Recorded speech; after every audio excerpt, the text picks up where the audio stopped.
ఈరోజైతే నేను ప్రాన్స్ బిర్యానీ అయితే చేశాను. చాలా టేస్టీగా ఉంది. తప్పకుండా ఒకసారి మీరు ట్రై చేయండి నా స్టైల్‌లో. ఇది అథెంటిక్ స్టైలు. మన పల్లెటూర్లలో ఏ విధంగా చేసుకుంటారో అదే విధంగా చేశాను. చాలా బావుందనమాట. ప్రతిరోజు మా ఇంటి దగ్గరకి తీసుకొచ్చి ఆయన దగ్గరే ప్రాన్స్ అయితే తీసుకున్నాను. వీటిని నీట్‌గా క్లీన్ చేసుకున్న తర్వాత ఉప్పు, పసుపు, నిమ్మరసం కూడా వేసేసేసి కలిపి పక్కన పెట్టుకుంటున్నాను.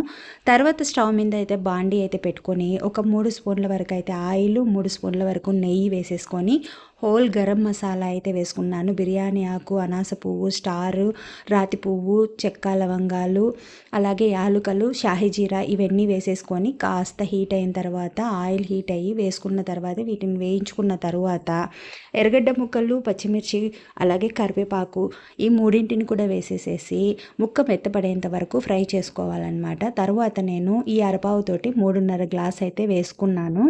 అంటే బిర్యానీ బియ్యం ఉంటాయి కదా, బాస్మతి రైస్ అవి వేసుకున్నాను. వేసేసుకొని కడిగేసేసి నానబెట్టుకున్నాననమాట.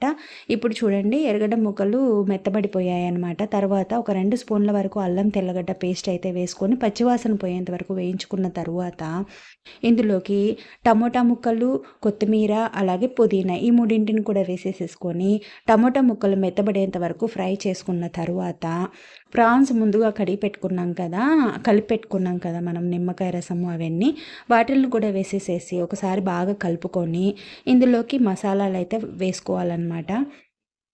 ఇందులోకి కారం పొడి 1 స్పూను, ధనియాల పొడి 1 spoon, half spoon garam masala, half spoon biryani masala, 1/4 spoon మిరియాల పొడి, అలాగే జీలకర్ర పొడి 1/4 స్పూన్ వరకు వేసేసుకొని ఇవి మసాలా అంతా ముక్కలకు పట్టేంత వరకు బాగా కలుపుకొని ఒక 2 ఆర్ 3 మినిట్స్ వరకు మనము వేయించుకోవాలి. ఎందుకంటే ముక్కలకు ఈ మసాలా అంతా బాగా పడుతుంది. ఆ తర్వాత మనం కడిగి పెట్టుకున్నటువంటి బియ్యం ఉన్నాయి కదా, అవి కూడా వేసేసేసుకొని నేనైతే అందాజు చెప్తున్నాను చూడండి వాటర్ ఎన్ని వేసుకోవాలనేది. బియ్యం అంతటిని బాగా కలుపుకొని మసాలా అంతా బాగా పట్టేంత వరకు కొంచెం సేపు సిమ్లో పెట్టుకొని మనం ఫ్రై చేసుకున్న తర్వాత 1కి 1.5 గ్లాస్ అయితే వేసుకున్నానమాట. ఒక కప్పు బియ్యానికి అంటే ఒక గ్లాస్ బియ్యానికి 1.5 గ్లాస్ నీళ్ళు అయితే తీసుకుని ఎసురు వేసేసేసుకొని బాగా ఇది ఉడికే పట్టేంత వరకు మూత పెట్టేసేసి ఉడికించుకోవాలి. ఒక్కసారి మనకు బియ్యం అంతా పైకి వచ్చిన తర్వాత ఒక్కసారి కలుపుకోవాలన్నమాట. ఇవి ఉప్పు చూసేసుకొని ఇప్పుడే మనము ఈ ఉప్పు వేయడము కాస్త వీడియో అయితే మిస్ అయింది. వీడియో రన్ అవుతుంది అనుకున్నాను కానీ అదైతే కొంచెం మిస్ అయిందనమాట.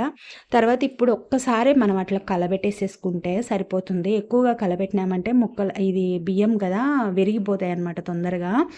తర్వాత లాస్ట్లో చాలా చాలా చాలా టేస్టీగా అయితే ఉంది. తప్పకుండా ట్రై చేయండి.